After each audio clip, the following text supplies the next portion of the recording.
صبح بخیر، اب کا دن خوشگوار گزرے۔ سبق نمبر 1 اور سبق نمبر 2 طاقت، ارادے اور کردار کے بارے میں ہے۔ ذہن کی تربیت کے بغیر جسم کی ورزش کرنے کا کوئی فائدہ نہیں ہے۔ کمزور ذہن ایک طاقتور جسم کو قابو نہیں کر سکتا۔ لوگ اپنے پٹھے تو بناتے ہیں لیکن دماغ کو بھول جاتے ہیں۔ کمزور ذہن کے ساتھ طاقتور جسم ایسا ہے جیسے بغیر ڈرائیور کے گاڑی۔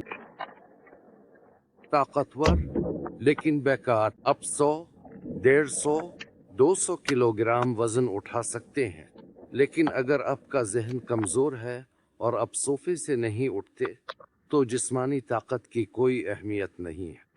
اگر ذہن نظم و ضبط اور کام کرنے کا حکم نہیں دیتا تو نظم و ضبط کے بغیر کوئی نتیجہ نہیں، کوئی ورزش نہیں، کوئی سبق نہیں۔ نظم و ضبط دماغ میں ہوتا ہے، پٹھوں میں نہیں۔ تحریک اور ارادہ دماغ میں ہوتے ہیں، پٹھوں میں نہیں۔ کمزور ذہن پہلی ہی رکاوٹ پر ہار مان لیتا ہے، چاہے جسم کتنا ہی طاقتور کیوں نہ ہو۔ جسم چل تو سکتا ہے لیکن وہ آگے نہیں بڑھتا کیونکہ ذہن کمزور ہے۔ ایک مضبوط ذہن کمزور جسم کو جیت تک لے جاتا ہے کیونکہ وہ میں نہیں کر سکتا کو قبول نہیں کرتا۔ جسم وہی کرتا ہے جس کا ذہن حکم دیتا ہے۔ اگر ذہن کمزور ہے تو جسم بھی کمزور ہوگا، چاہے پٹھے کتنے ہی بڑے کیوں نہ ہوں۔ سب سے پہلے اپنے بچوں اور اپنے دماغ کی تربیت کریں۔ نظم و ضبط، سوچ، عقل اور ارادے کی۔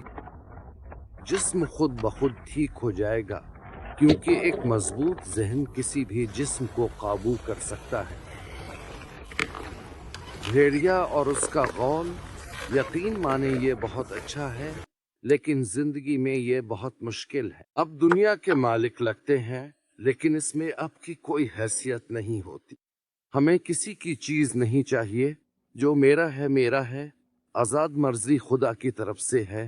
ہم زندہ رہیں گے، کامیاب ہوں گے، مریں گے نہیں۔ وفاداری کے بدلے وفاداری۔ اب کا دن اچھا گزرے، خوش رہیں۔